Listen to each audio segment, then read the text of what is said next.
Hello, ladies and gentlemen. It's your favorite paranormal investigator here. My name is Tim Sedano. This is Paranormal Insight, if you can see my finger. And on today's show, we're going to continue what we were talking about last week, the interaction between Hollywood, and not just Hollywood, but we're going to focus there because I'm an American. That's kind of what I know. And I'm also a filmmaker, so I'm a little more in tune, I guess you could say, with that particular studio system and production system. So anyway, that's kind of where my authority on this is coming from. Also, wanted to let everyone know that if you want to watch us live, please do so. Let me show you where to go. You're going to go to YouTube like you normally do. You're going to find paranormal_insight with the green PI. And then, I hit the button again. And then you're going to go to /streams. Now, on the site, you hit the live tab. So there's videos and shorts and all that. Hit the live tab. I don't know why it keeps timing out, but it I guess I had the timer set. That's what. Sorry. You hit the live tab, or if you want to just type it in all together, you go /streams after paranormal_insight. And that is how you take a look at stuff live. Join us in the chat for each show. And so a little housekeeping there. That's fantastic. And done and out of the way. No one in the chat yet, but I welcome you. We are live. It's going to be a fun show. So let's dive in. A little bit of a minor recap. Last week, we talked about the suspects, the usual suspects in our, alien, non-human entity, visitors. Those who come to us mostly, not only in the historical record, but in the more modern record. So last week we talked a little bit about Spielberg and what he included in his pantheon. Mostly it's the Greys, which is fascinating. And we'll dig into that a little bit more later on. So these guys, if you can see me moving around my stuff here, largely, these guys here, this is a poor rendition of a Grey, by the way. I asked AI to help me out on it. They gave me this. I mean, I got Ragnar Lothbrok here as a Nordic because it just didn't know what I was asking for. Anyway, so the Greys we pretty much have covered. Up first, we're going to talk about the things we also have relatively covered, not only in our actual history, but in film and television. And that is the reptilian. We'll move on here. Whoops. If I click the right button, it'll work. I think. Maybe. I don't know. Let's go. I may have to dig back out, jump into the navigator here, and go from there. Okay. If I go down. Okay, excellent. Okay, you know what? I'm sorry. We're not going to start at the insectoid. We're going to start out with the Nordic, because we don't see them that much. So we'll go more or less in order, except we're skipping the Greys toward the end. Okay, so the Nordic, the big blonde people, the perfect specimen. We heard Benedict from last week, that guy who was on that interview, the Jesse Michaels show. Excellent recall, Tim. So we're going to talk about a little bit about the Nordic, and AI came up with this image when I asked for Nordic aliens and gave me 4 blonde models, female models, beautiful renditions of the human specimen, and that is what they're described as. But there's also the male version of that too, so they're not all female. Some would find that a pity. But where have we seen these guys represented? Well, let me show you. There's a show back in the 90s, I believe it was, maybe early aughts of 2000, of the 21st century. Unfortunately, I don't remember, and I didn't note it, called Defiance. And Defiance was kind of like first contact gone wrong, because these alien ships show up and they send down these probes and they start terraforming. That is completely adjusting the planet's crust and and the life forms and all the rest of it, and to suit their needs. We had a response system in place in this somewhat futuristic, you know, telling of the human experience. So this is based on a possible future.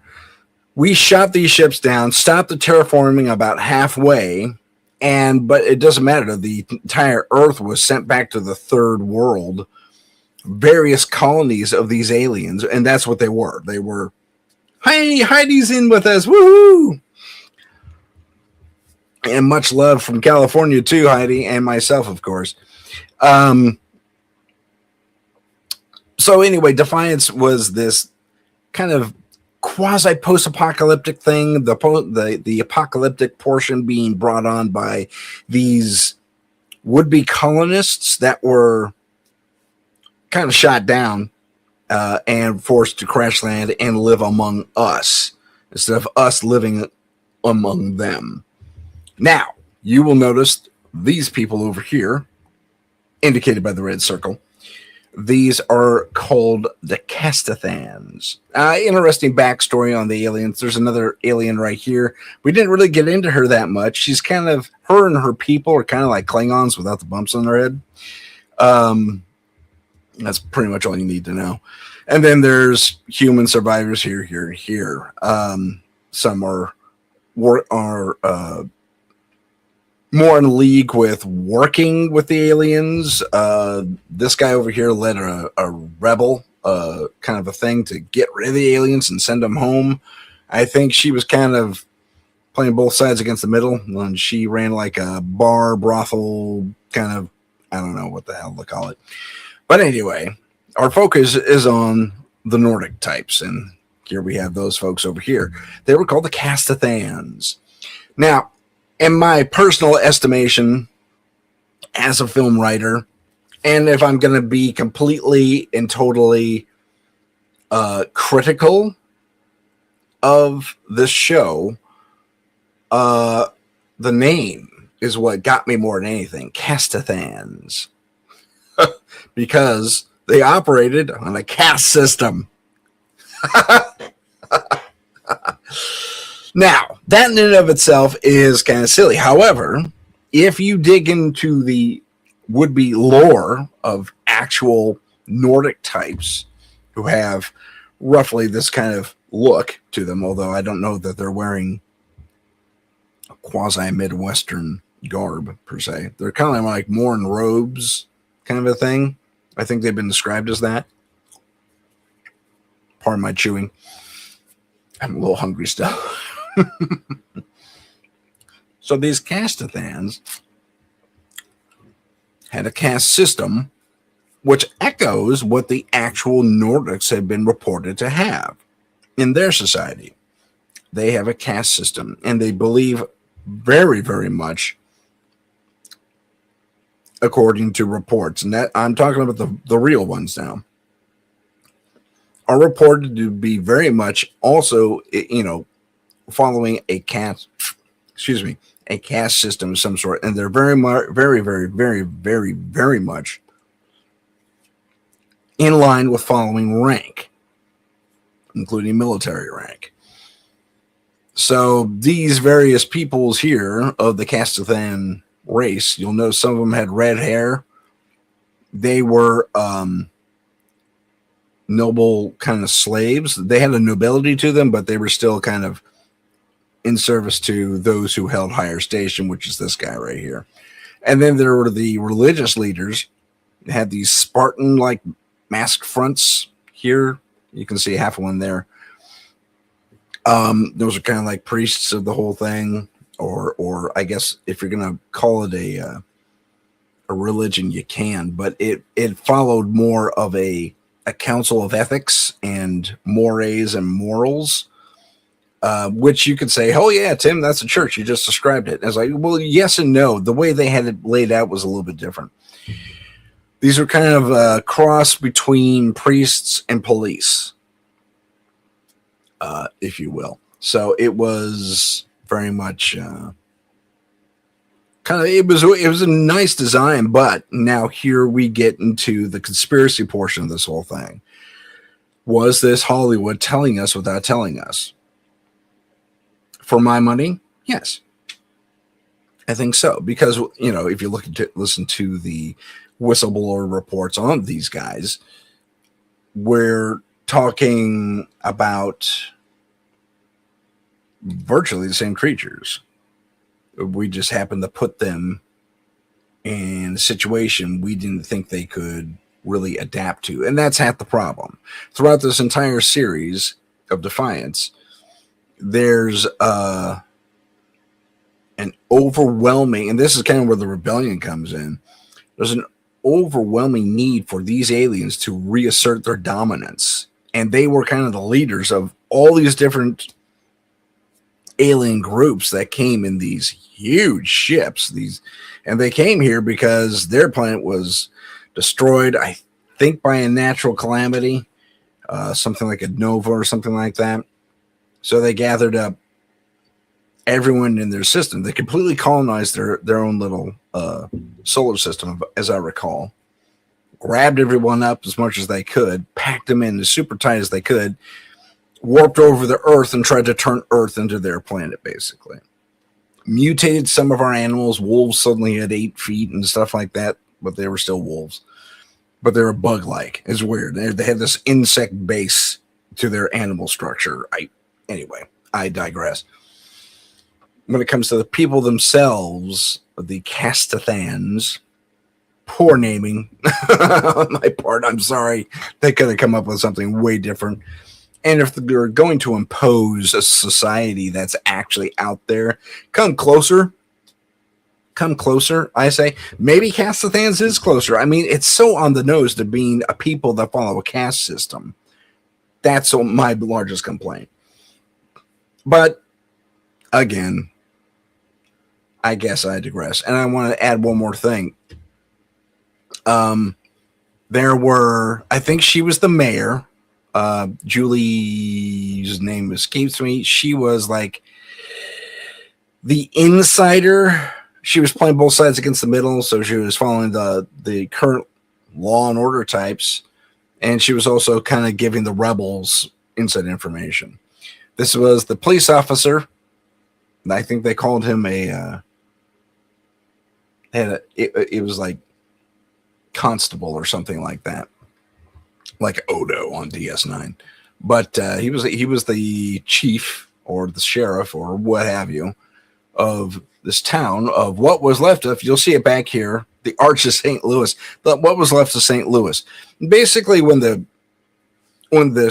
ships instituted this re-terraforming of Earth, what they did is they created a second layer that overrode the bulk of the city, the original city. That's why they're on all this dirt. You're probably wondering, where are the buildings? These aren't the buildings. These are temporary structures that the aliens brought with them back here. If you can see my cursor. The only thing that stood were the top maybe 45, 50 feet of the arch. There's another 40, 50 feet below it. And that's underground. Anyway, so it was fascinating the way they developed things. I think they could have gone a little bit stronger with getting into the alien politics, and they did. And at the same time, they didn't. But that's that's just a story note more than anything. So we have the largest representation by far, as far as I know, of the Nordics are the Castathans from Defiance. Let's move on to our favorite guys, the Reptilians. Reptilians have been in our lore for a very long time, both in fiction and in reality. You might recall the 1929 exploration of the sewers of Los Angeles, the Los Angeles tunnel system. because people were seeing reptilianoids down there, humanoid reptilians down there. Interestingly, the humanoid reptilians did not show up in Defiance.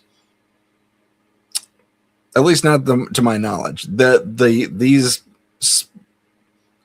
less bumpy Klingon types over here that this girl kind of represented, maybe there was a reptilian source I wasn't aware of it, or it just doesn't click in my memory. My research did not,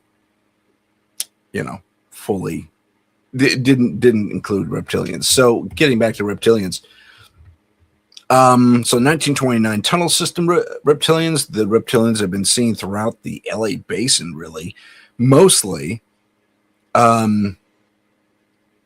throughout our history there. And I think even the Native Americans speak of the reptilians in that area, which is fascinating. And it kind of makes sense because it's a desert, basically. We built a city on top of a desert. It's freaking insane. And lizards, at least our lizards here on Earth, tend to like the heat. And so I think to do the reptilian type aliens. Now, where have we seen the reptilian type aliens before represented in history? Let's go to Star Trek, my favorite thing in the whole world. I'm getting all these ads in the chat, which is horrible, and I can't get rid of them, which is just, I am upset with StreamYard for doing that. But I digress. Yes. Anyway, I can't get rid of them, unfortunately, which is a shame. But anyway, moving on. Star Trek Arena featured this creature here known as the Gorn, and we have seen updates of the Gorn since, especially in Strange New Worlds, although they don't show them very completely. And I find it interesting that this guy here, when you saw him in full body, and unfortunately I don't have that, he didn't have a tail. In Star Trek Strange New Worlds, they did have tails, all of them. And they were way more weird and aggressive. They kind of retconned what they did a little bit. And they kind of made them like those wasps that lay eggs in like spiders and stuff like that. So they'll sting you and they'll lay eggs in you, and then they'll sting you, leave you alone. Lay eggs in the spider. The spider's pretty much hunky-dory until the eggs start to grow, and then they hatch and they take over the body and they kill the host. And there's their first food source. Dork stuff. Well, that's kind of what the later Gorn did. Prior to that, they were just kind of reptilian. And I found something kind of interesting. They're on a desert planet here in this particular case. They're out near the Vasquez Rocks. This is the famous scene where Kirk climbs up the Vasquez Rocks. And the lizard, they're in the heat. And I get it. You're in a big rubber suit. You can't move that well because you're really just a human underneath all this rubber. So when he fights, it's really slow.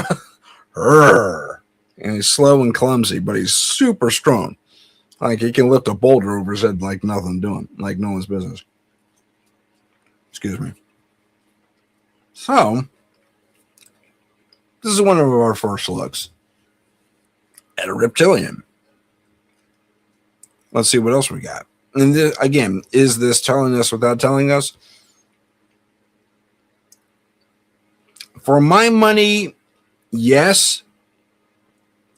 But it's not the only representation. In fact, the representations kind of vary. So we have the sparkly-eyed guy here. And maybe that's a form of cover. We can actually look to the alien autopsy video, which we're going to look at this. So fair warning, might get a little gross later. So that could be an eye cover that they pop in, kind of like a over the eye contact lens kind of a deal. Who knows? And then we have these guys, the Slee Stack from Land of the Lost. something of a cross between an insect and a reptile.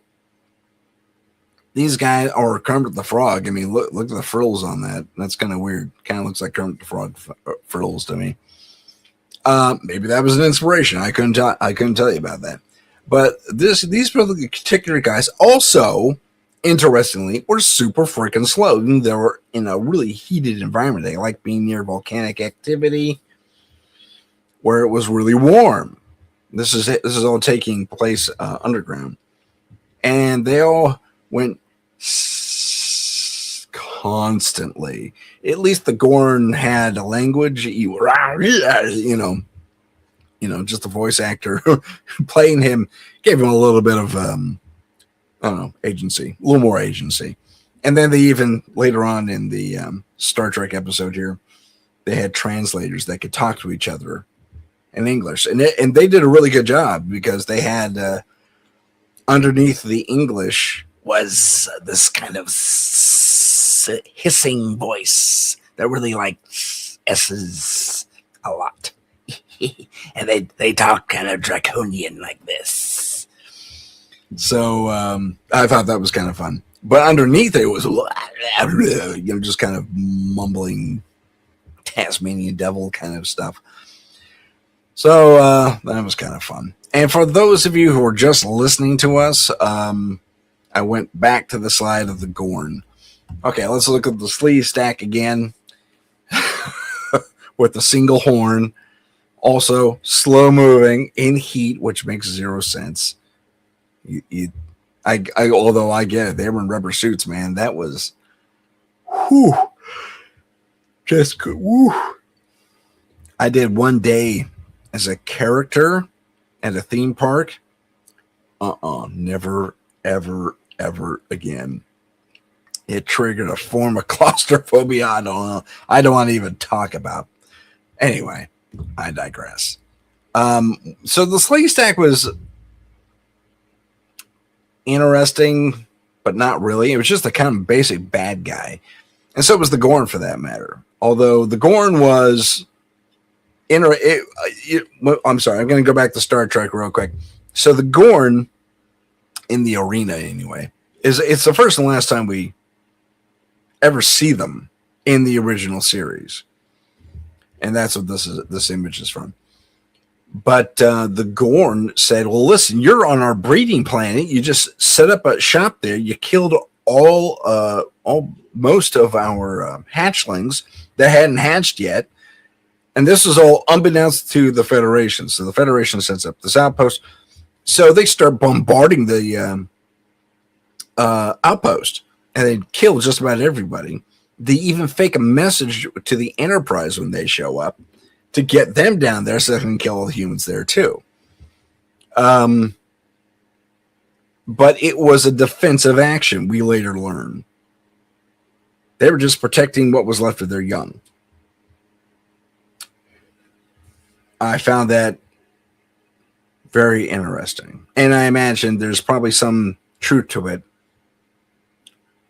when it comes to mining and digging and all that fun stuff around for us. So especially if they do live underground, like our reports, including the 1929 LA Times or whatever it was called, reporting on these creatures. Anyway, so sleeve stack, just a basic bad guy, just some of the give our heroes a problem. And then we come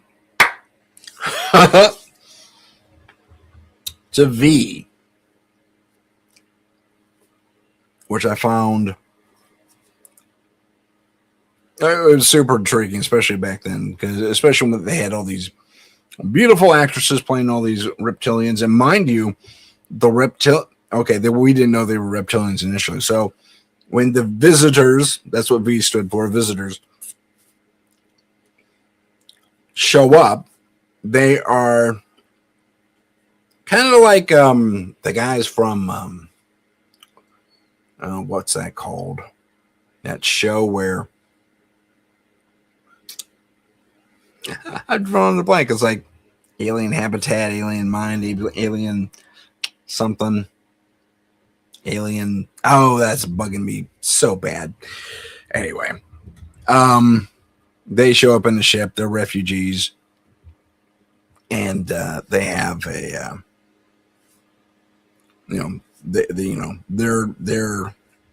their planet is dead. That's their excuse anyway. So they came here to make contact, and they're more advanced. They have the huge ships that are, they got fashion light tech, laser technology, blaster technology, that type of thing. So they're super advanced, but they come here, initially humbly and say, "Can we please join your society? Because we can bring a lot of benefit to you globally, help you with your food and all that fun stuff." But they come to us looking like people. So if you cover up half her face, I wonder if I could do that here. If we, let's see here. I'll do this. So if you cover up half her face like that, they looked human. They totally looked human.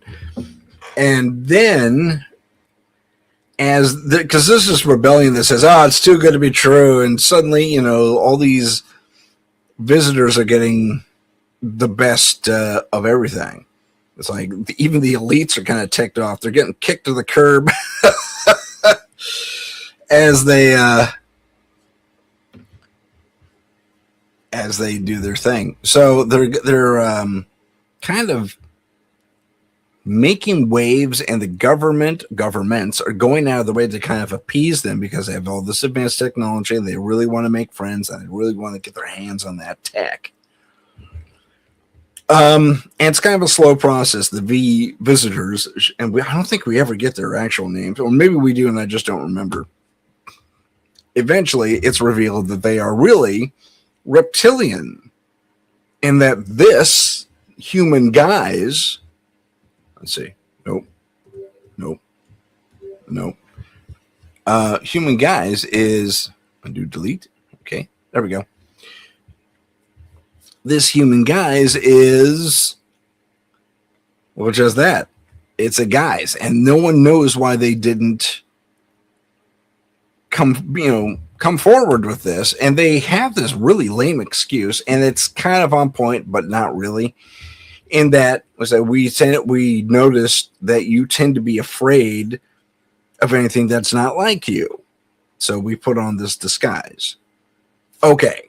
I'm going to pause that thought right there, and here's why. This also speaks, and this is more telling us without telling us, speaks to the fact, and I say fact kind of loosely because I don't have proof. It's not like we have these things, on tape somewhere that for the world to see. But apparently the reptilians have the ability, and whether it's a prosthetic like they showed here, or it's a matter of actually doing some chameleonic kind of work. I mean, the reptilian, if they might have a chameleon type vibe to them too, where they can change their hue and even their eye shape to be more human. I mean, this was apparently a contact over this eye. Very fascinating stuff. But other than that, the physiology is almost identical. They got the eyelids like we do, and the nose and the mouth and the whole thing. It was just a prosthetic they put on. Kind of like those more advanced. You've seen those really advanced silicon-based masks that people put on. We've seen the demonstrations, and they're like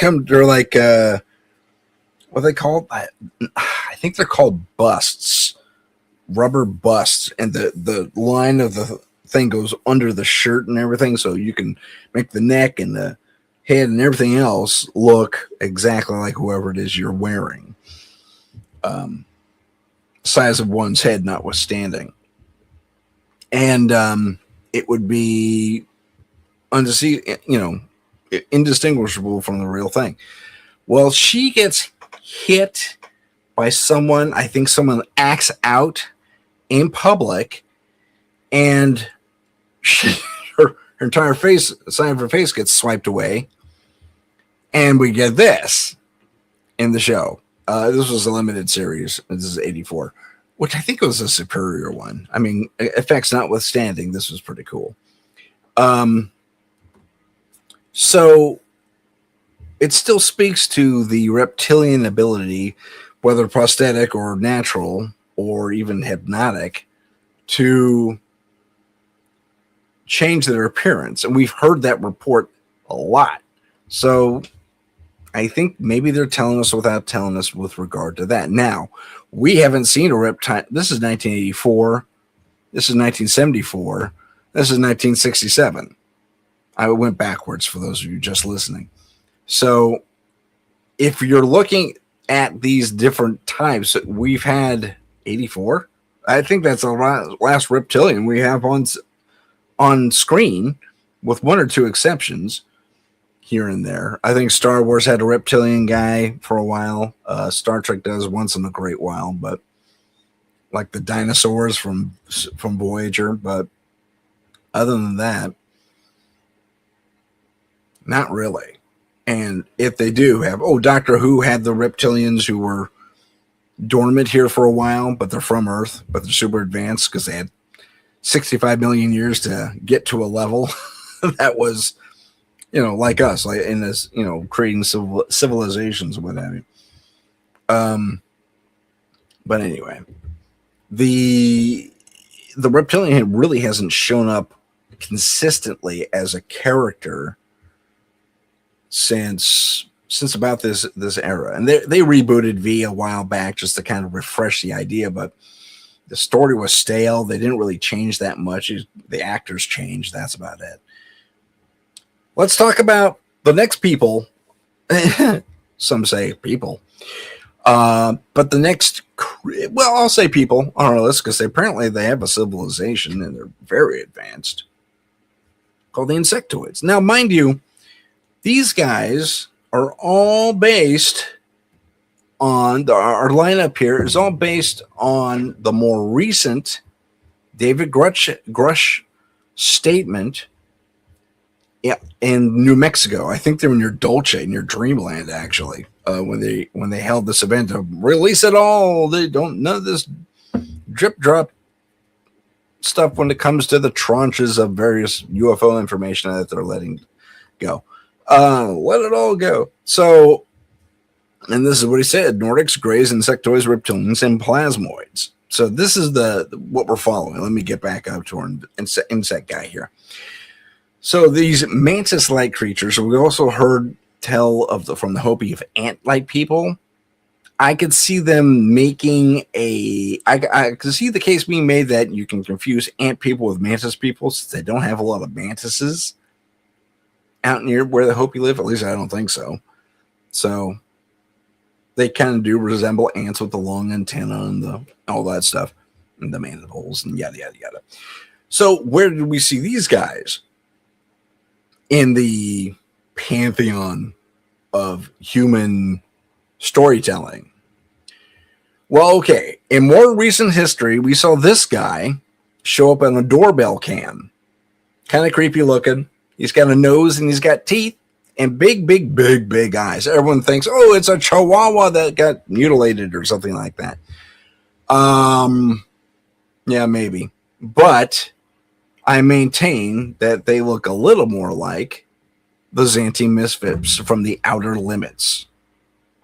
And another insectoid race. And you can see the similarities. That's freaking insane because look at that. You got eyes, kind of buggy eyes, the nose, the singular mouth. But other than that, it's an insect, right? So, yeah. Let me do that. And I even got a comparison for you. So look at that. Hey, Sherry's in the chat. I'm doing well, Sherry. Thank you. So for me, the insectoids, this is not a mantis, P.S. This guy over here, not a mantis. Then this little Xanthi Misfit guy is from the Outer Limits or Twilight Zone? No, I think it's Twilight Zone, actually. Or is it Outer Limits? Anyway, the Xanthi Misfits. These are chiefly the guys that show up in our story pantheon as far as fiction goes. Okay, here's our grays. We got tons of stuff on these guys. Let me go back to our insectoid friends here. So I find that super fascinating. Probably because we can't necessarily have too much exposed. And insects are hard to do and hard to train and yada, yada, yada. So I think largely it's a production thing. I mean, let me give you an example. In when did it start? Doctor Who. It was the first Doctor. And I wish I had a picture of that because I just now thought to talk about it. But they went to the world of the ant people. And basically it was a bunch of dancers in these large ant, very funny looking ant carapaces, right? So they wore them like backpacks. You can see the straps and everything. And the dancers wore all black, but you can still see their hands and feet. And they crawled around like ants. Except for, I think, the queen, who was upright. And her face shone through the carapace as a humanoid face. Kind of like the Xanthi Misfits, but it's a person. It's a person with a little mask around and the ant head over here. It was poorly done. So that could have been it. They just could pull off an insect-like creature. Even in CG, it'd be difficult to do. We've seen a few CG arachnoid type people, things rather. No, we never got into spider people except for yet another Doctor Who episode. But basically, she didn't move. Not even CG. The actor just kind of reared up. Like, she was like half laying down, then she kind of reared up. She had like her eyes, and then she had bug eyes, arachnoid eyes everywhere else. It was really inconsistent. I was like, okay. So insects must be really, really hard to do in Hollywood. Again, here's the comparison between the apparently real alien bug type person, although the body of this thing just falls apart because that looks like a paper bag or something. Eat that, like someone's trying to hide the puppeteering hand. And then our Xanthi Misfits, which were claymation animated, which I found super fascinating. Let's move on to the folks we all know, the Greys, and I like this picture of the Grey because we get to see his uniform right there, which I found kind of cool. That's the color of his uniform right there. If you can see my, let's see, right about there. So let's talk about the Greys a little bit. Now, I think we talked about Close Encounters of the Third Kind, and we see here, and I'm going to zoom in a little bit, that these guys they relied on the backlight to really kind of blind the flare of the lens so we could hide these details because these eyes did not blink. They were giant googly eyes, basically. I can move around and watch, these masks were not fantastic, but I'll give them credit because they gave them uniforms, just like we saw on the other guy, but the heads were nowhere near, and this eye right here kind of speaks to. Off in the corner here, if you can see my my cursor. Yeah. But I digress. It wasn't bad. I mean, for what it was for 1977, that was pretty good. And these are a bunch of children in alien outfits running around, and they got super long fingers and all that fun stuff. It was really well done for what it was. Then, was it before or after these guys show up? I think just before.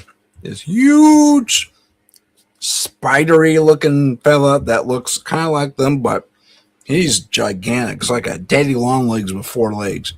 And he kind of crawls out the ramp, and he stands up and he goes like this in a welcoming gesture. And there's wonderful music and that seems to communicate a friendly air. I'm sorry, I'm chewing. I'm very hungry. I'm diabetic, and I gotta maintain stuff.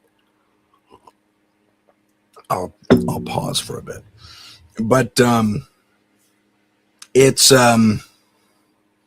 it's really creepy, and I couldn't get a good shot of it. Otherwise, I would have used it. But then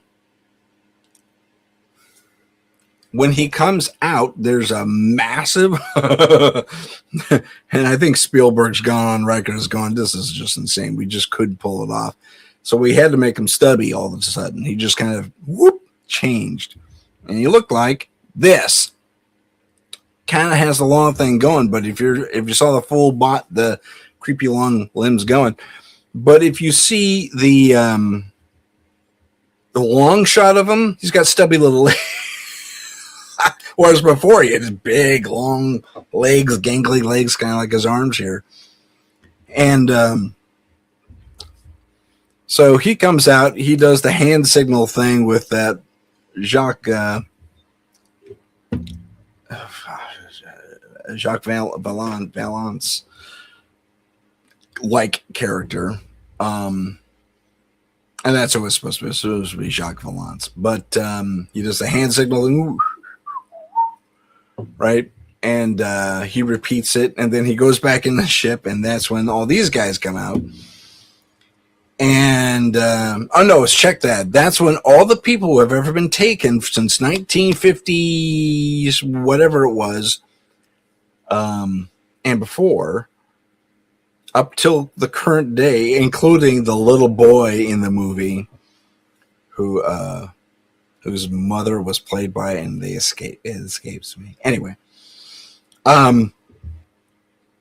after release, the people, and some of these people are like from the 50s, and here it is 1977, so they're 25 years older, but because I guess they were traveling at light speed, Earth just kept on spinning, but these guys made this huge loop to come back and dropped off pilots from from Flight 17 or Flight 19. And they hadn't aged a day, really. So, there we have that. So the Greys have had a lot of representation. And including this guy here. The next part, okay, fair warning, ladies and gentlemen. I'm going to give you all fair warning right now. We're going to show a bit of the alien autopsy. It's a still, but it's kind of graphic. We see an eye part being peeled off, but it's significant, and I'll tell you why. Here we go. So, okay, I guess I skipped that part. But once the black part was peeled off in the alien autopsy, now I'm not giving the alien autopsy legitimacy exactly. I'm still 50-50 on it, to be completely honest, because the level of special effects available on the stock that the film available at the time the stock of the film was available, not only to the government, but to the public, would have been next to impossible. We didn't have even half this cinematic technology to simulate organs and the like and all that fun stuff. Until the late 70s, 80s, when all the gore films were really becoming popular, Freddy and all that stuff. And even then, we couldn't even begin to approximate the layers required in this if this was a dummy. I mean, special effects experts I respect. I don't know them necessarily, but I respect their work, and I've seen their work is insane. But then could be fake. Maybe military just went, hey, I got a great idea. But then why hide it for so long? And the fact that the film stock was from the 50s and it was rarely out there. It wasn't out there that long either. But anyway, I digress. Let's get to the fact of this particular photo. You will notice, and I will zoom in, that the black coverings, from this guy, those black coverings, they're coverings. They're like sunglasses, but they're more like overkill, full throttle skull. I can't pronounce it now. Those oversized contacts, basically, that they use to make eyes black in humans for purposes of theater or costuming or what have you. But I digress. Let's. It's not working. There we go. Okay, so I zoom in here, and I want you to notice that is the eyeball of this creature. Okay, that's the eyeball of this creature. Its eyes are kind of rolled up, and after removing the black sclera. Aha! I remember the word, the sclera, which was more like kind of membrane-ish, and they were kind of floppy when they pulled them out. I'm sorry, I'm not trying to be gross, but they were more like a membrane. So it had basically, and I think they said it may have even been part of a extra eyelid, but I think they said it was artificial in the thing. So there were three eyelids, basically. The blinky ones, upper and lower, and then this second one, which was the black sclera, and then underneath that was the normal eye. But you can see how big those eyes are. And the next slide, you will see a comparison here with, again, the black sclera moved, these eyes rolled up, how big they were, and how big they were here. Are they telling us without telling us? I think maybe they are. And the grays are the biggest example in the world, and for whatever reason, the scariest. Mostly because we have them to blame for the alien abduction phenomenon. Although people have seen all these guys from the lineup so far. The Nordics, the insectoids, the grays, and the reptilians. So, again, I think there's a telling us without telling us thing happening. I'm not I don't know what I was going to say there, but I mean, I'm expert enough as a filmmaker to know what's required to make this autopsy in the 50s or 60s or whenever it was happen was not available to us. We just did not have them. If we did, it wasn't being shared with Hollywood. This was so on. If it was faked, it was such a custom job. Whoever put it together in the 50s or 60s, I think we said 50s. I think it was 50s because the film stock was from 57, if I remember. Was a genius.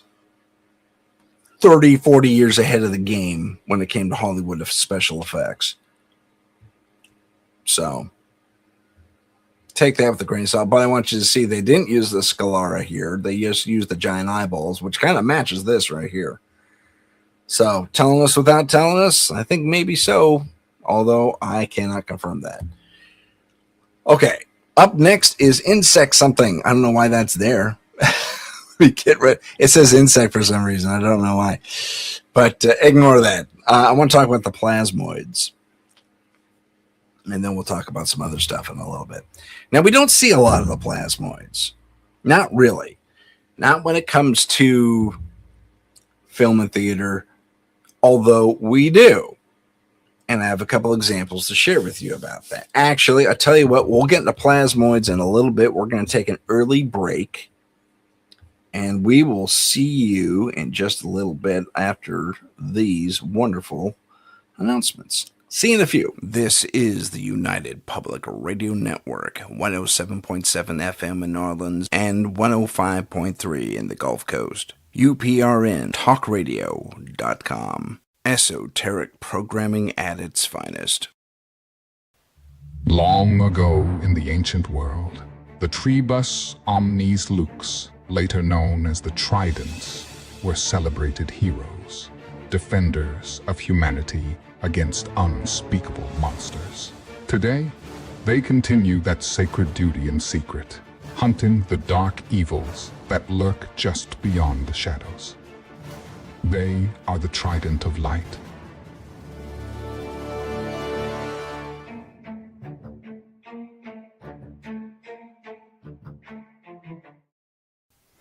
Introducing Story TV, enabling true creative freedom for independent creators.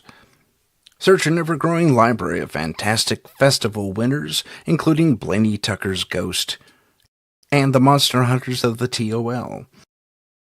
Free to enjoy at lower resolutions, pay $5 per month for 1080 and full K presentations to support the artists you enjoy. Your monthly contribution actually goes to the filmmakers themselves. Support independent film. Support Story TV.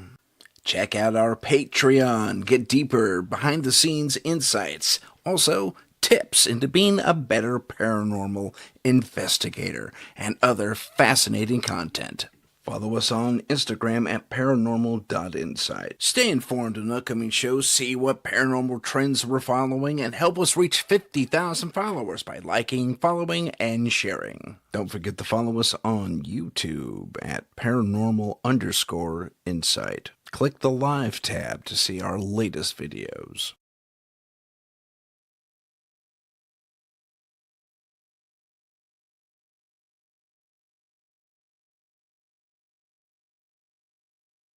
I'm muted. I'm sorry.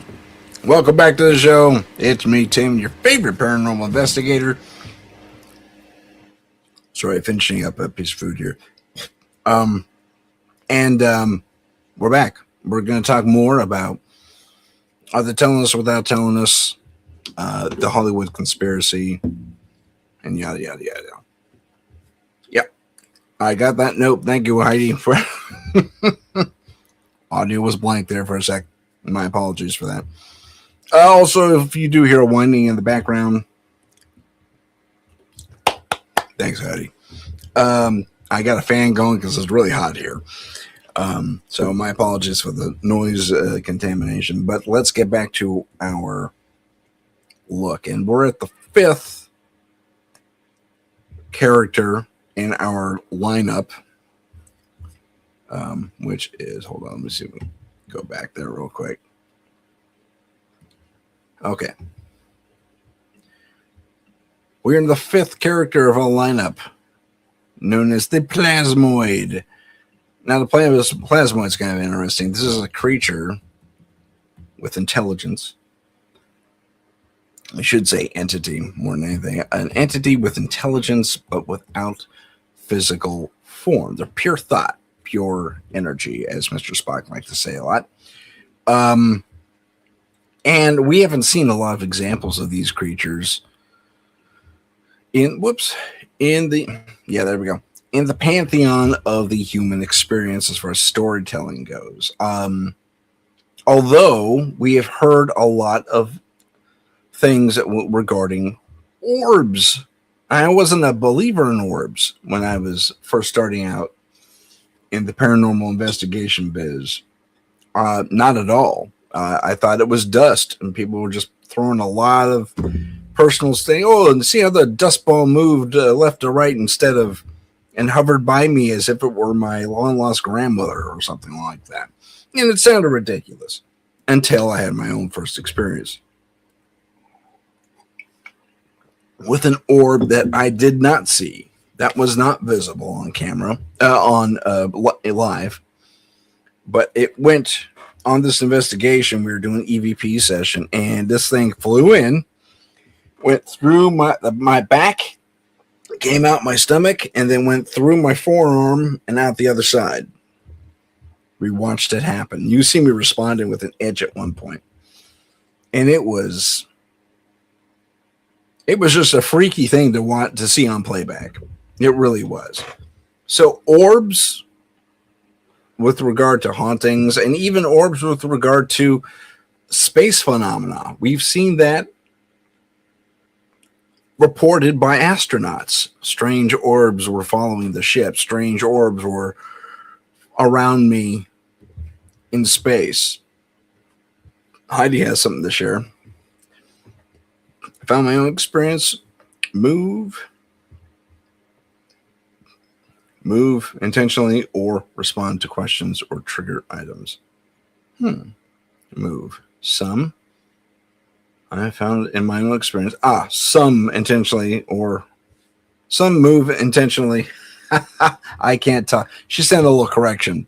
So some move and others are used to trigger items. That could, yeah, for sure. I mean, my own experience kind of bears that out. Although it didn't really respond to anything we were saying, except actually, I take that back. It did, because in the EVP session I was talking about, I say, give us a sign that you're here, and then don't worry about the spelling, Heidi. That's a-okay. I'm a writer and I mess up all the time. So spell check is my best friend. But I think we asked for a sign, give us some proof that you're here, is what we said. And then I got that proof that I couldn't see with my own eyes, so we thought it was a bust. But I digress. So plasmoids and or orb type entities that are the epitome of pure energy, concentrated thought. And a lot of people think this is what the soul is, living in our heads right now. And we have a few photos that depict and or show the soul as a faint little wisp of, energy leaving the body of people who have passed. There's one I think it's a piece of video. They're at a hospital helideck, and the helicopter lands, and you see this weird wisp just kind of sneak up into the air. And approximately that time, the person was brought into the hospital, perished. And then there was a documentary on spiritualism, and they're following a monk who has decided to die in a very traditional way. And he gets down to this emaciated little skull guy, but he's still conscious to a degree. Skeletal. Sorry, he was on a skull guy, but he's this little tiny thing. And they can carry him. He's so light. It's like maybe 5 or 10 pounds, or maybe 15, 20. I don't know. But he's this little thing now. But his mouth is still going. And he's able to open an eye once in a while and say, yeah. And he's talking very, very softly. And finally, they give him a chant, and they walk him through a meditation. And we're not allowed to see that, but, they film from the outside. And at one point, you see the same exact things at the helipad. You see this sneaking little wisp. And just after that, one of the monks steps out and announces the monk's passing. But it was fascinating. I mean, that's 2 examples caught on film that verify that the soul is an energy source. And, right now running through my brain and yours, those of you watching and listening, we have a series of electrical impulses running back and forth throughout our brains, and it is cogent, it's coherent. It what makes up us. And when the energy stops, we are a bag of rocks, basically. So there's something to be said for what plasmoids are. Their consciousness as energy, as we are here, but without physical form. More of a bright, luminous, energetic form versus this hard material, or as Yoda said, this crude material. Anyway, I love Yoda. Heidi has an orb story. I also felt and then saw an orb go through my side from our security cameras. Oh, well, that's cool. That's pretty cool. Let me turn off this banner here real quick, because you don't need to see that anymore. Or maybe you do. I don't know. But let's move on to what has been represented in the form of these plasmoids in our stories. Whoops. Okay. This is a later example. This is from Star Trek Prodigy. And the creature you see here is called the Medusan. And for those of you who are Star Trek fans, that's going to sound super familiar for good reason.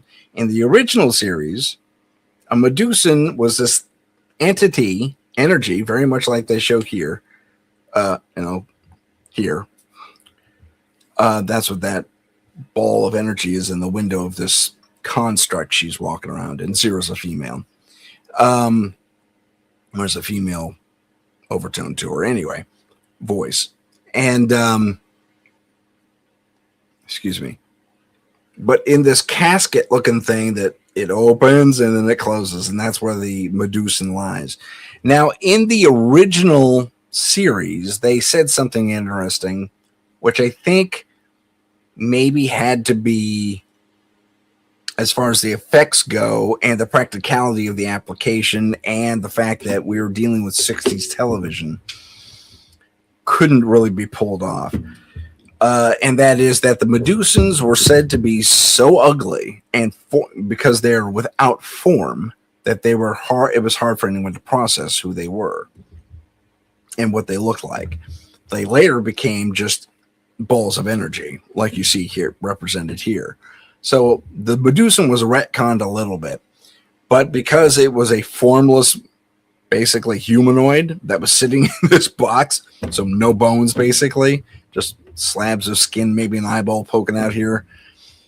I think that's what they were going for initially. Boneless people. Holy crap.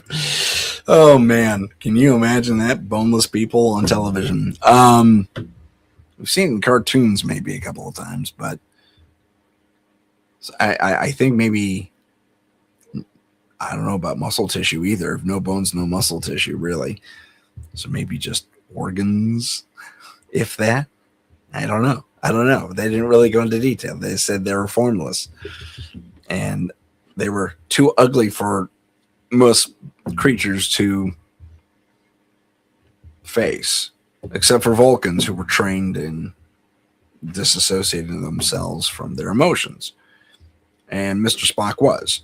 And he was actually able to quasi-mind meld, kind of joined minds, really, in Spock's body in order to solve a navigational issue that cropped up, which is kind of cool. But still, it was the fact that they kind of retconned it to make them energy people. The funny thing is, in the effects of the original series, they actually showed flashes of energy. Yeah, don't watch that for epileptic PS. But flashes of energy as they looked at this thing. It's like, that's not ugly. It's weird, but it's not ugly, per se. And looking at this was a dancing light display in her little optical window there too, in this robot form she cobbled together, which says there is a physicality to them, but it might be selective. Like, I don't know. Maybe once a month you can give your energetic form enough mass to actually manipulate things. Who knows? Or inhabit a computer, maybe, to build you something. I digress. I don't really know. I'm just kind of putting pieces together here. But nonetheless, the Medusan was one of the first things. And then more recently, this is like, 22 something, 22, 23 of this century. So not too long ago. And kudos, retcon. Prodigy was fantastic. I know it was meant for kids, but it was really wonderful. It really was very well written, very much in a fantastic piece of the canon.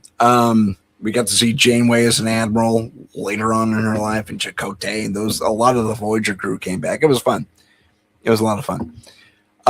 They voiced their characters. That was pretty cool.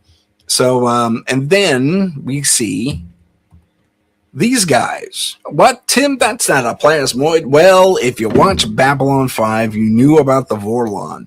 You knew that these armored things that they were wearing were called encounter suits. Very much like our Medusan friend here. They were balls of energy operating a mechanical suit. Okay. And too brilliant to look at. They looked like suns, basically, small suns. That was also and I forgot to include it, but there's also an energy-like creature who could shift between an energy, a small sun, quite literally, and a humanoid presence. And her name escapes me, but it was on the show Andromeda. If any of my people out there in chat world know what I'm talking about, jump on. I'll put it back up for you. Jump in here, find this stream, and jump into the chat and tell me what that character was called. She was purple at one point, and then she was like sunburst orange in her skin coloring. And fantastic actress. I saw her in something else later on. She was great. Set in the 50s or 60s. It was really well done. But anyway, so this is another version of an energy creature, a plasmoid, inhabiting a mechanical suit in order to interact with us, so as not to harm us, more or less. I found that super fascinating. And then okay, ships. I'll get to ships in a second. But going back to our plasmoid idea, what do we have? We have orbs. Yeah. And we've seen orbs with faces of them. That could be not onomatopoeia. That's something else. Pareidolia. That could be pareidolia on our parts. I've experienced pareidolia as far as my clients seeing. I know there's like demonic faces in there. I said, well, and I did an experiment, and I did the exact same, put myself in the exact same physical conditions, a dark room with just one light, very staticky background. It's like, I guarantee you pause at any point in this, and I waited for 10 seconds, you will see a face or faces, multiple faces. You might even see faces moving around. Pareidolia. Now, if a face stayed regular and started talking to me or something, then I could see where they have point, but we were never able to make that happen. Pareidolia. Anyway, so Medusa, Vorlon.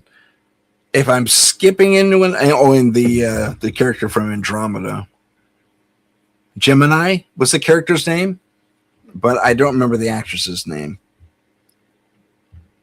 Oops. I've experienced pareidolia my entire life. Yeah, you're a hoot. I love you. That's what she said. I've experienced pareidolia my entire life.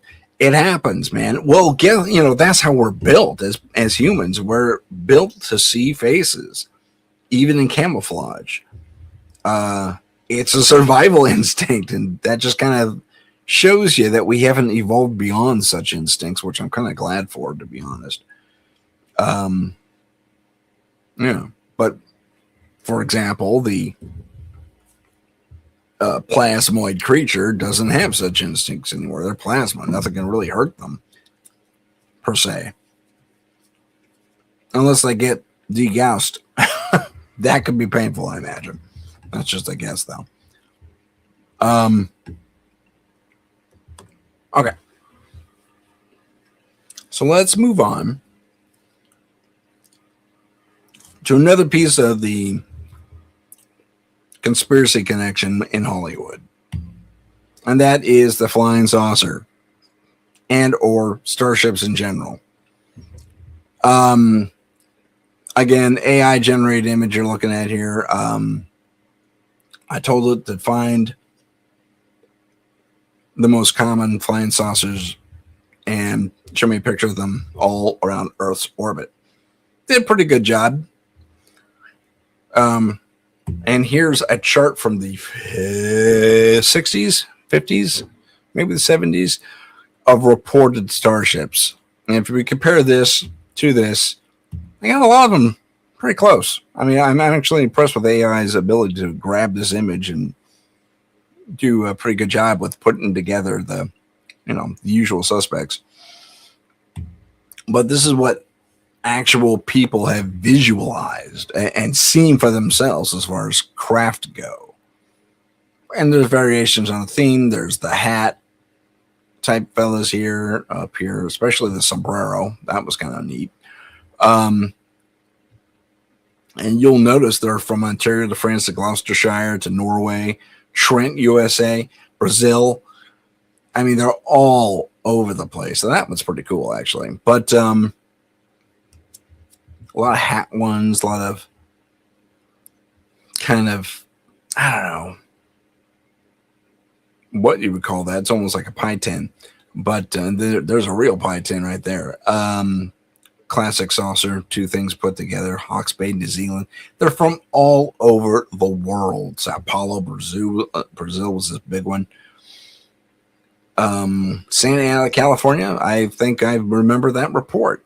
Some from somewhere. This is from 1965, but and then there's this thing, which from underneath had these whipping antennas all around, which is kind of cool and kind of weird at the same time. You think an advanced species wouldn't have that type of thing, but I don't know. Maybe they have use for it. And then there's this guy. Pardon me. Which reminds me of the 1951, what are those called? Boomerang-shaped things flying over Mount Rainier in 51. And then there's, this guy, and then Henley Staffs. Anyway. But then I want you to also take a look at what's next. That's not it. I went the wrong direction. Ta-da! This is for The Twilight Zone, 1962. And this is not too far off from what we've seen depicted before.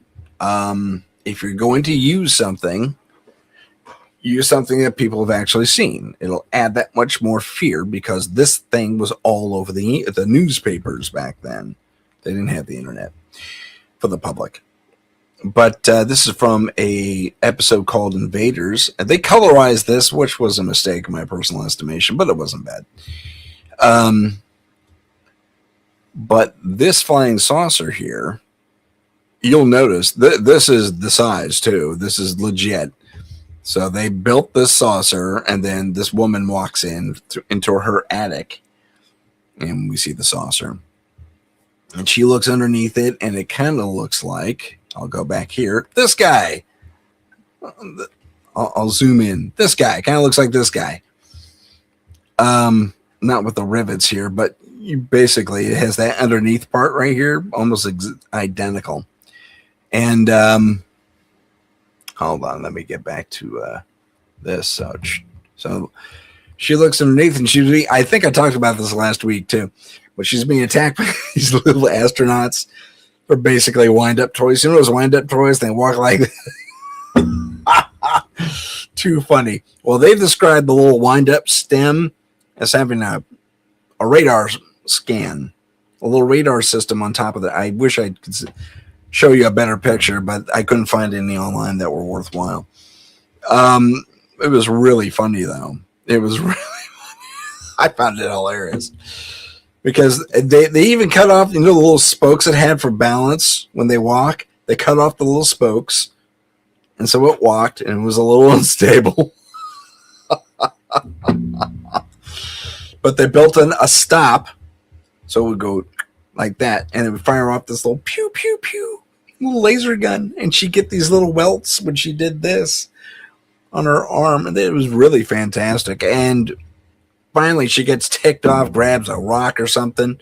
She's tired of being attacked by these little guys, goes up to where the ship is, and slams the thing left and right and center with this huge rock. She's just hitting it and hitting it and hitting it.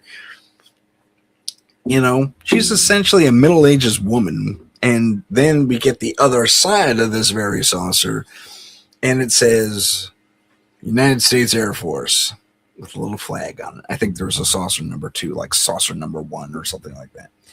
And you hear this distress call. We're being attacked. We're being attacked. Don't come to the planet. Don't come to the planet. And that was it. And it cuts off. And it turns out they landed on a planet full of giants. It was great. It was a fantastic. So if you have I know I gave a lot away. I'm sorry about that. But it's worth a watch. Even if you know what's coming, it's a great, great series. But I want you to take a look at what we did. And I say we. I don't know we can collectively claim this, per se, but if you share something with everyone, it in effect becomes partly ours as an identifier. It's like, oh, we made these films, we made these television shows, we told these stories. Because if you look at this from a macro perspective, I'm sorry, not macro, from an outside perspective, and you're looking at Earth as a whole, it doesn't matter that Rod Serling wrote this. This is part of Earth's story, their stories. You see? So if you get that galaxy brain going, you can look down on Earth and say, oh, look what they created. Look at the story they told. They're not going to identify Rod Serling specifically. They might at one point or another, but I mean, realistically, it kind of belongs to us. Collectively speaking, again, from the galaxy brain, from the galaxy eyes view type of thing. Or I'm sorry. You know what I'm saying? If you look at Earth as a whole. Anyway, so we claimed the saucer as our own. We had so many sightings of it. It's like, let's throw it in. Let's make it our own. Now, are they telling us without telling us that was actually the case? Because it has been put forward umpteen times, including in the Rendlesham Forest case in the, 80s? That certain craft, at least to one degree or another, are actually hours from the future trying to make sure things go correctly in the timeline. Okay, so are they telling us without telling us? This is 1962. They must be telling us without telling us one thing or another, because these are Earthers on that flying saucer. Earthers, humans, into little robotic spacesuits, but nonetheless, those are representative of us. And look what we did. We shot first and asked questions later, and we got our butts handed to us and got our ship crippled by a giant who is comparatively, well, if that's a 15-foot tall ship in scale, she was easily 3 or 4 times that tall. Closer to 3 times that tall. And in reality, the actress is 5'7", so do your math. Or 5 foot. She was 5'4", excuse me. And the actress's name completely escapes me, but that specific tidbit stayed in my brain for some reason. But there we have it. We claimed the flying saucer as our own. And we did it again in the 1950s and 60s when we had Lost in Space. This is the Jupiter 2. The spaceship for the Space Family Robinson, which is awesome, by the way.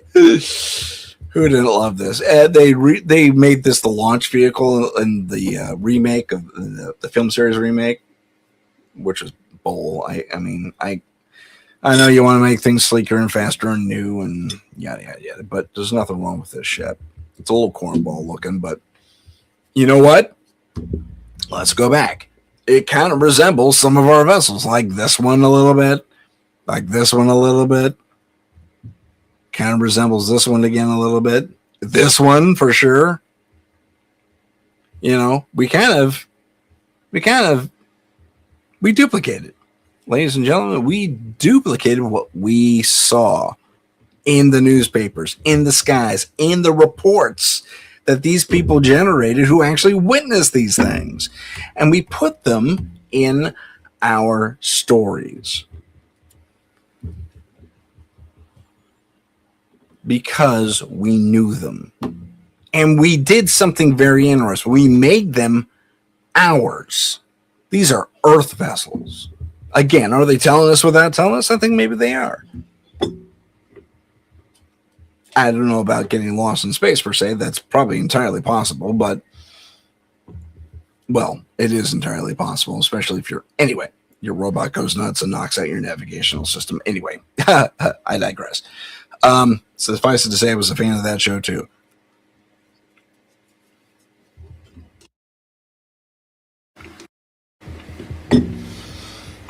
But let's take okay.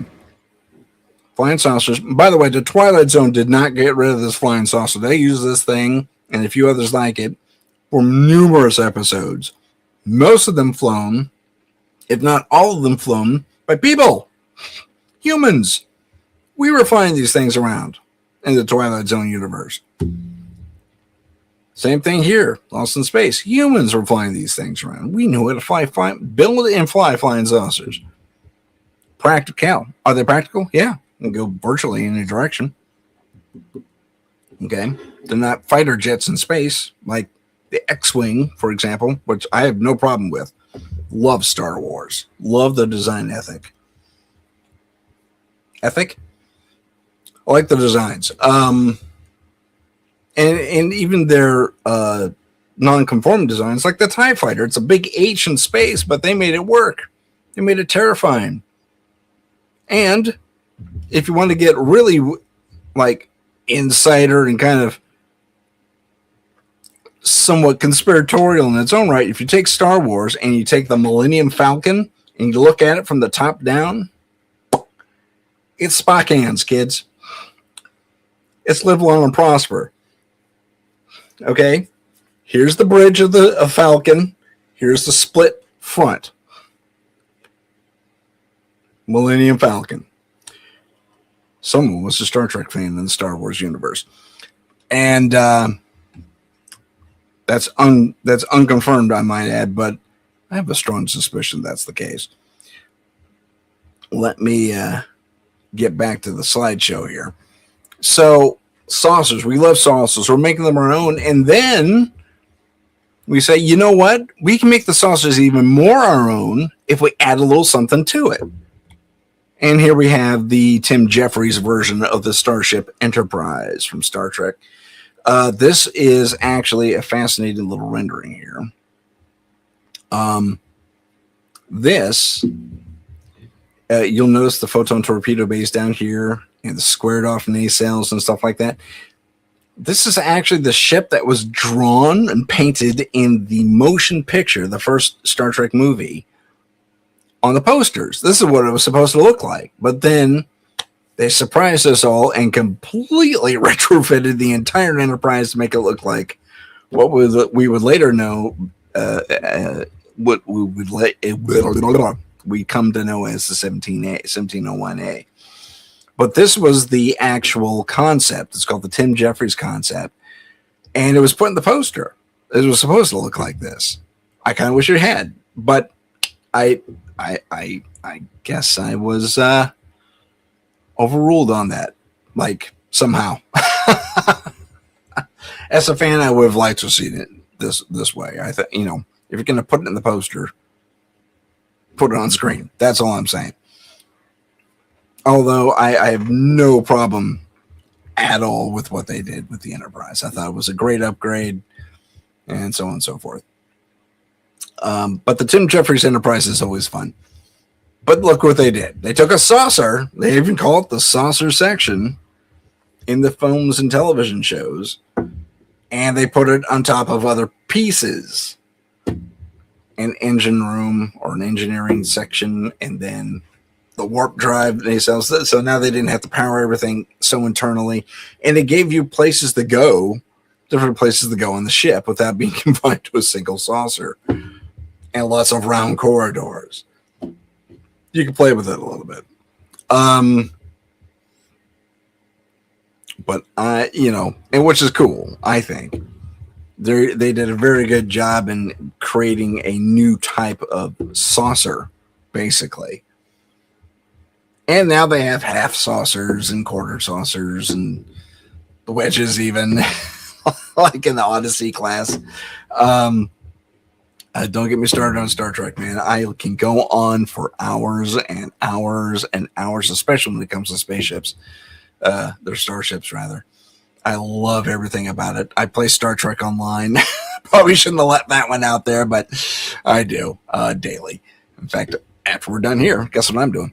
But I digress. So I still find that fascinating. Are they telling us without telling us? With Star Trek, it's a little bit harder. They actually took an extra effort to give it more and make it really make it Earth's own, not some borrowed piece of technology from the newspapers. So I can appreciate that in general. That's just fantastic. Okay. Have we seen the saucers before? Yes. This is a very crappy rendition, a resolution of a cave painting. And whoever the artist is took it upon themselves to actually draw squares around the hat-looking saucers. That's from a cave painting. So we've had these things in our personal history, in our real history, since more or less the beginning of our civilizations.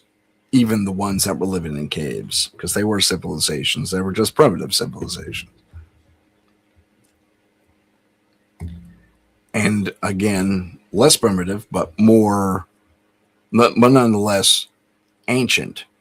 This is the depiction of a vessel that wound up on shore with this individual who they determined looked more or less Japanese, carrying this rectangular device. They gave her, female mind you, proper clothes to wear around town, because apparently she came in something more akin to a spacesuit. They even, and I don't read Japanese, took notes on this. Like, this is graded, this is not, these were this, that, and the other thing. And you'll look here, and I'll zoom in on it. If you look here, here, maybe I can drop shape around it real quick. Let's see. Sorry. let me just say line and no fill. And let me turn that red. Okay. Good. And great. So we look here. I don't believe that's Japanese. Someone saw that writing on the craft. And for further evidence, I bring you up here, where they see all of this. Look at that. Ladies and gentlemen, those of you just listening, I urge you to go back and rewatch this episode. Again, you can go to youtube.com/@paranormal_. That's the little line, not the dash, but the line that goes low. Insight/streams, and you can find us there. You can find this episode there. It doesn't show up in regular videos. I don't know. YouTube's not doing their job or whatever. But these are alien glyphs that they actually saw on the craft itself, which is blowing my mind. Blowing my mind. And kudos to the Japanese documenting that. I mean, that's just amazing. Amazing stuff. Let me go back here a little bit. Fit to slide. Okay, I think I goofed and I moved that around a little bit. I'm not too sure how I did that, but I did. Okay. Can I move it? Nope. Okay, well, I'll say done, because apparently I did something wrong with regard to that slide. Can I move it right? There we go. So but I digress. Here we have, there we go. So they actually, I'm going to save that because that's pretty cool. They actually documented alien script on this craft that washed up. And she was there for like a week or something like that, if I remember the tale correctly. And then she took off. She was just gone. I don't know if it was in the middle of the night or not, but apparently the thing lit up and gone. She was gone in a blank. Fascinating stuff. But again, we have a saucer-like device from antiquity. Aliens apparently like this, probably for a very good reason. Apparently they're buoyant on top of everything else, which is kind of cool. And then we have the more abstract vessels. Now, I know what you're saying, Tim. I don't see a single UFO in here. I see a bunch of dots. Okay, granted you do. This is, I want to say Bulgarian or Austrian or something like that. a rendering based on a woodcut where back in something like maybe it's Bavarian even, something like 12th century or earlier even, we have a series of orbs and what look to be rods of some sort and orbs within rods and these cross-looking things that had orbs on the ends of them. It's just an amazing stuff. And then we got this thing that's behind the sun. These two twin arcs. Ladies and gentlemen, you really do have to see this again if you're just listening.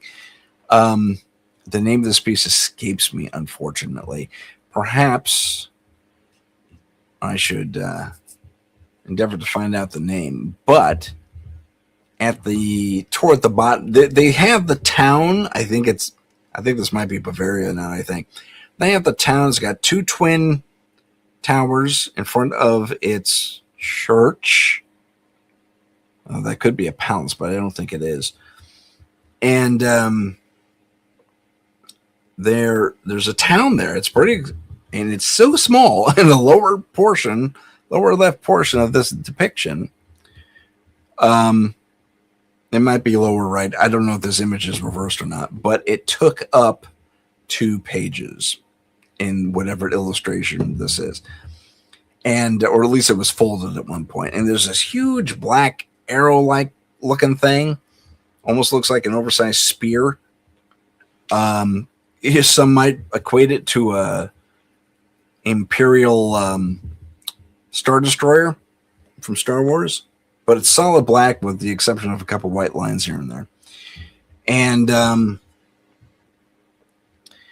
still, if you go to the town and the fields and everything else in the background are left way at the bottom of this page. Again, I'm describing for those who don't have eyes on this right now.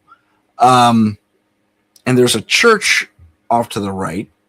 So I don't know what these tall pillars are over here on the left. But there's definitely a church, and beyond the church are a bunch of fields, and those fields are burning. Among the burning fields are a series of these orbs that were apparently shot down. But it is interesting to note that there are broken rods that appear to be broken pieces of wood. Those could be blaster bolts. That's just a guess. I don't see smoke coming off any of these things. The only smoke they depict is the fire in the field. So, and then there's these crosses flying around. Some have orbs on the end, others don't. But crosses, and I mean like plus sign crosses. It's fascinating. They're saying this was a battle that took place over this town with a little bit of fallout happening to some of the fields. And there's these people on the ground dressed rather nicely. Yeah, given the dress, I'd say 13th century. Maybe earlier, maybe later. Around there, though. Because the dudes are wearing the frillies, and they even had... like the coat came down almost like a skirt. No, I think that was frilled too. And then they're wearing leggings and boots underneath that. People dress so weird back in the day. Anyway, but the town is so miniature compared to this battle scene. And wow. And the various circles and orbs that are up there could be explosions, although they don't look like explosions. They look like just orbs flying around. And there's these tubes releasing these orbs too, so they could have been some sort of, what's that called, like a mass launcher of some sort, or a launcher tube. There's one that's empty. There's a couple of them that are empty. But gosh, whatever was happening in the sky that day was full of weird stuff. And that kind of brings me to the fact that while we saw this in the past, in like 12th, 13th century, I don't know that this really falls into the predictive stuff, but I know this image has been used as for instance, in various documentaries regarding UFOs and regarding alien intent on this planet. So, is this a potentiality? It's a potentiality. Yeah, they could be start waging war in our skies again. You don't know. I mean, who does know? Here we go. This is the tall whites as described, and I put these guys at the end because they're never discussed, with the exception of me and Charles Hall. They're never discussed. And apparently, they're interacting with our military on a daily basis, even to this day. So much so that they actually have a tourism board of sorts. This is according to Charles Hall, and then verified by me at the Santa Cruz Beach Boardwalk, where I saw virtually this pairing, parent and child, at the boardwalk. I've told you that story 1,000 times. I'm not going to bore you, but it is interesting to note that these guys are never brought up in fiction. The Nordics, yes. Are they supposed to be the Nordics? This is another question I have. Are they substituting the tall whites for the Nordics and vice versa? Because they look radically different. They have the grays type of almond-shaped eyes that are a little bit bigger than ours, but they have this tall humanoid look. If you were to put sunglasses on them, you'd never know they didn't look like us. The bridges of the nose might give them away a little bit, but and the pallor of their skin, they're white. They are not to be offensive, but very white, very albino in their presentation. That's not to say albinos are aliens. I'm just saying, because every creature on this planet has an albino version in one place or another. It just happens. Totally natural. These guys all look like that, apparently. So why that, I guess, is the follow-up question. Why aren't you representing these creatures? You give all the other creatures representation, even plasmoids who have to walk around in counter suits, but not the tall whites, as they're called. Excuse me.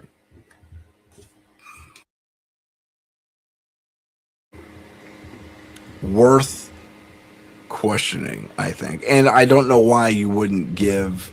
I mean, that's a great story in and of itself, even if you're going to make a fiction out of it and make it something that's plausibly deniable so the public can consume it without, saying, I knew it. They can go, oh, yeah, you must have watched that TV series or that TV series. Because the Greys, I mean, like I said, the Greys are the superstars, man.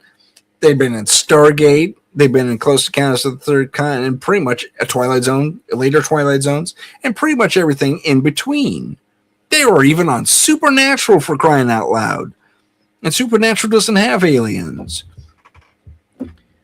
Except for that one thing where it was the trickster, and he made this college jock get his just desserts because he was being a weenie. So he caused an abduction to happen, which was totally fabricated by the trickster himself. And the little gray alien had to dance with the jock, or vice versa, to Lady in Red.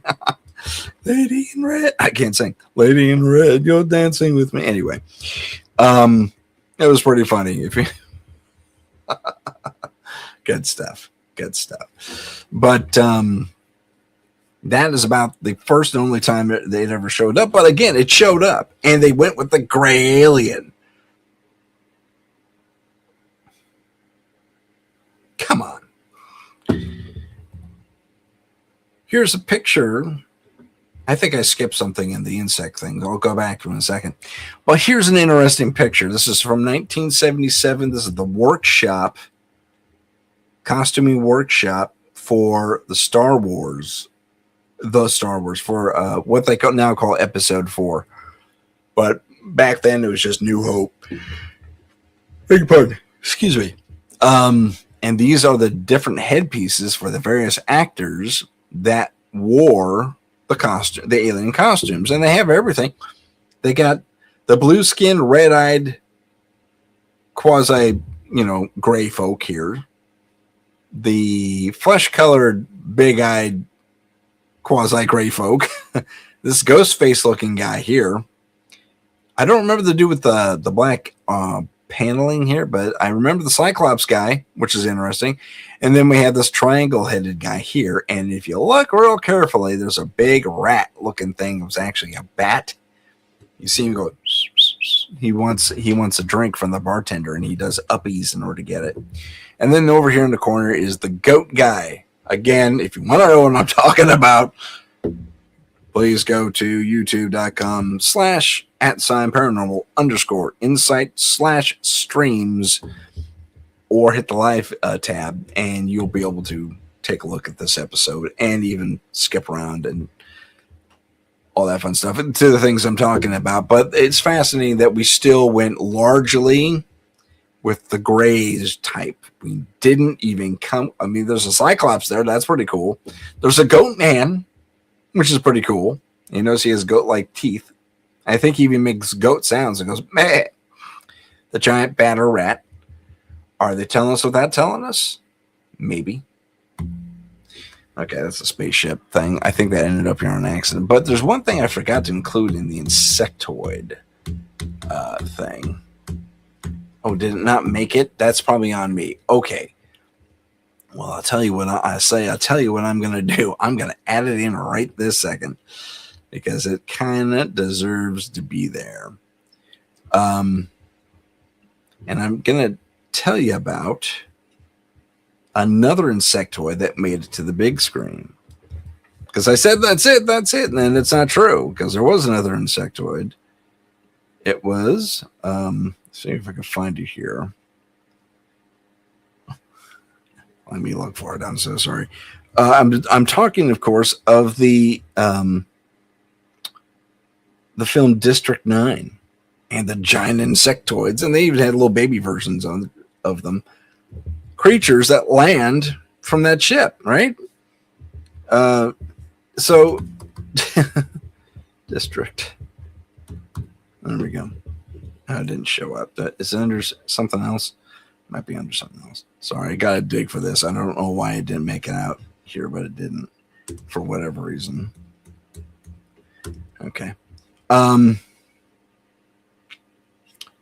That's embarrassing. That really is embarrassing. It could have ended up in a different folder too. But District 9 had these insect creatures. Those were the aliens, and they were encamped here on Earth because we didn't know what else to do with them. They showed up in South Africa because movies always depicted happening in New York or LA or something like that, but no. Or DC even. No. This time they wound up in South Africa. It was fantastic. Oh, man. That was good stuff. There we go. So let me get to the thing here. I'll show you a picture of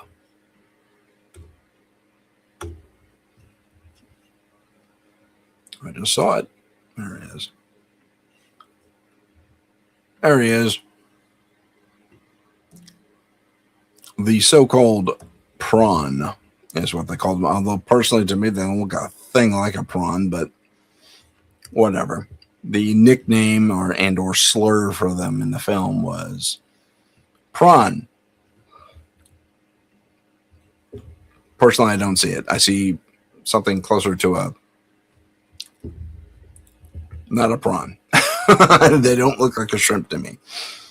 But these were insectoid creatures that walked around, and I think they had special technology that only reacted to their DNA, which we've heard happening. That's a legitimate thing. But, I mean, cinematically speaking, it's these guys and the Xanties. And this guy's showing up on the doorbell cam. 2 in all of cinematic history. Again, I forgot about the prom. If there is another film out there that features the insectoid, okay, great. I missed it. It didn't cross across my desk, so to speak. But maybe if you know about it, let me know. So, but again, I want you to look at how these things are constructed. It's more like, let me hold on. Okay, let me put it this way: they're either refugees or they're attacking us directly, as is the case with the Xanthi Misfits. Although with the Xanthi Misfits, all they did was really swarm you. The Xanthis themselves, according to a message they received, the government, because they gave them this fenced off ghost town to show up in, to occupy. They couldn't destroy themselves. And they were basically, these misfits, these were criminals under a death penalty. So they sent them to the harshest planet they had on record, where, the inhabitants will stomp anything that looks weird. And they sent their misfits and or criminals to us. And we succeeded. I think we blew up the town or did something to it at one point or another. With regard to the prawn in District 9, they were largely they had to adopt to us. I get that. From a human perspective, I get that. But families were broken up. Absurd rules were in place to keep them from establishing any sort of social center. They were quick to get into criminal activity because they gave them more freedom and control. And that included dealing in their tech, which only operated under their direct DNA exposure. And I don't mean spitting on the hand of a human and then being able to operate it. They just had to have the DNA in their system. And one guy, as you may know, if you know the story, happened to be exposed to such a degree to an alien device, or was it a spray? May have been some sort of spray that actually started to alter him and turn him into one of the prawn aliens. And he was able to operate their gear. Devastating weaponry, by the way, but they didn't have access to their ship anymore. They were basically boarded by helicopters and and everyone was kind of shipped off and dropped to the floor and, dropped to the ground, rather, put in tent cities, and that was it. But insectoid, nonetheless, they still had that. They didn't have a hive mind thing going per se. They were individuals, very much so. But they were very clever, very quick to learn our language, even though they didn't speak it very well. Some of us humans were able to, develop their language too, at least understand it. And then those who could understand us were acted as translators between one another. So it was interesting. It was an interesting dynamic, and they did. I think it was the most realistic story out there, but at the same time, if these prawn characters were simple refugees and or prisoners aboard their vessel, where were the captors? They never got into that or what they looked like. And if they did it in such a subtle way. I think it was, oh, look, pan over to the prawn guy freaking out. Anyway. So I'm sorry I forgot that individual, that type of guy here. The guy. There he is. So prawn, and then we talked about the Greys, which have been explored extensively, the plasmoids, and the ships echoing the UFO thing, which I still find really fascinating.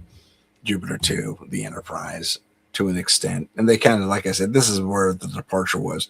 And then they departed completely. It was after Star Trek, going into Star Wars, actually. From that point forward, it was all things that really look kind of similar to what we already have. The X-Wing fighters, the TIE fighters. I mean, that's a concept piece, but the big triangles for the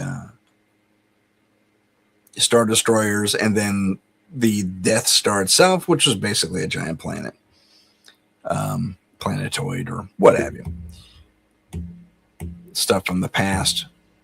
And then these guys who were never touched on in cinema whatsoever. And okay, you want to go back to something else which I forgot to include in the Greys? X-Files had Greys left, right, and center. These little guys mostly. Yeah, man. X-Files had that all over the place. They just couldn't leave well enough alone. Okay, back to the Star Wars guys. They basically were the first ones to give us a cornucopia of aliens in one space that weren't just, Spock-eared fellows, although that did happen on occasion. But, or elf ear, if you prefer. Excuse me. But yeah, and then there's the ships again. Space Warden, the Solar Warden Space Fleet is a whole different podcast, but I find it fascinating that we as our creative side, those who develop and put these things out, are they under the influence of the intelligence agencies, the government itself, various governments across the world, an elite cabal? I mean, we've heard that they need to say something. They cannot lie to us, so they lie to us without lying to us. They tell us without telling us, basically. And these individual things, I mean, that could be a live creature that someone caught in the door cam. It just happens to look like a Xanthi misfit. And maybe that was telling us without telling us, too. I mean, there's a differentiation. This thing's about the size of a dog here with the bug eyes and on the ring cam. And this thing's the size of a, I don't know, colossal spider. It's just a really giant ant person is what it is, but it has a humanoid face. And then there's this version. So are they telling us without telling us? This is Twilight Zone back in 1962. Are they telling us without telling us? Anti-Misfits. Did I put it on there? I did not. So, good example. Are they telling us without telling us? Are they saying, yeah, it's Anti-Misfits. Yeah, that's it. They're super small. Well, he looks, given the size of the beer cans on the ground behind him, I'm going to say he's about the size of a dog. Maybe a border collie or something like that. But if the Xanthi Misfits are a reality, and this isn't made up, I mean, comparatively speaking, between the doorbell guy and the Xanthi Misfits, you're looking at a lot of points of similarities. The big eyes, okay. The humanoid nose, okay. It's a little more puggish, but nonetheless, they got a nose there. And a functional mouth. This guy had lips and all, presumably teeth. This guy has lips and teeth, and apparently he's missing a few too. And I don't know. Are they telling us without telling us? I get that is the theme of this episode. That's the question I'm asking. And it's up to you and me to do our due diligence and find out. And, if it is the fact that they've been telling us without telling us, and this is a real creature that was caught in the door cam that happens to resemble the Xanthi Misfits, what's the story? And P.S., big P.S., I'm going to tout my own stuff here for a second. You saw in the promos during our break, I have a couple of books out. In those books, there is an alien that works with humans. He's human looking himself. No, he's not like a Nordic or anything like that. He's just looks like a regular everyday human, except he has access to incredible technology that's some, millennia or 2 or 5 ahead of Earth's.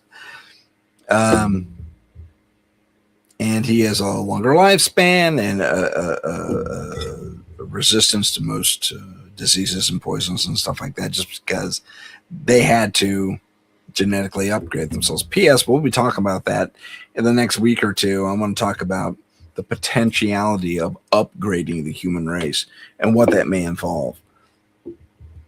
But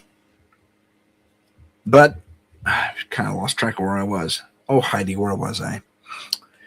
Heidi and Sherry, where was I? Because I just totally lost my spot. Put it in the comments, or put it in the chat, rather. But okay, so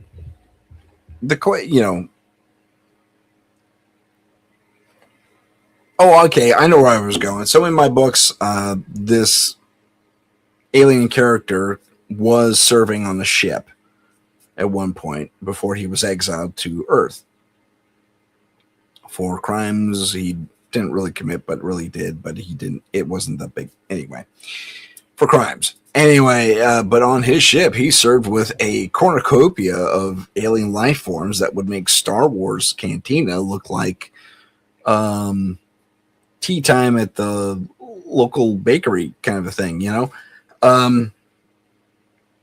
because in my, as the writer, in my theorem for creating aliens is to take, for lack of a better term, lesser species. I'm talking anything from spiders, fish, what else do I have? I have raptors. I have these dinosaur-like creatures that kind of look like velociraptors, but they're not. I have badgers. Badgers, full on. The large English badgers. Yeah, the big ones. Or the Canadian. I can't remember now, but they're big. They stand. If you ever put a badger up on its hind legs, it's about 3 or 4 foot tall. Anyway, so there's badgers. I have the Sasquatch in there as an active member or part of these groups. Basically, I have some cryptids and some just straight out animals and insects and arachnids that we consider lesser beings or wild creatures or what have you on their various planets where they originate from. They are the apex, like we are here on Earth for the most part. They are the apex. They're the ones who developed, sea travel, air flight, space flight, and eventually interstellar flight. And that's how we all met up and became friends and yada, yada, yada. So his cornucopia is basically, if you take every single creature, potentially a creature on Earth, and you give them the apex status and the ability to learn and become like we are, create societies and writing and language and, spaceships and all that fun stuff. That is who populates the world around us. And we're starting to see maybe that's the case.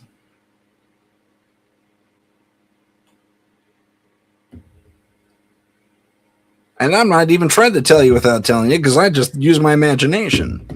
I just figured that was a logical thing. Here on this planet, it was the hairless monkeys that took the reins. On another planet, it could have been a tarantula-like race, which I have in my books. And P.S., I do include the Carl. Carl's and mine is tall white aliens. Yeah, that's right. They're coming up in book 3. All right, ladies and gentlemen, my name's Tim Sedano. This has been Paranormal Insight. Thank you so much for watching and listening. We'll see you next time on Paranormal Insight. If you have a paranormal experience that you would like to discuss on the show, please email us at paranormal.insight.podcast@gmail.com. That's paranormal.insight.podcast@gmail.com.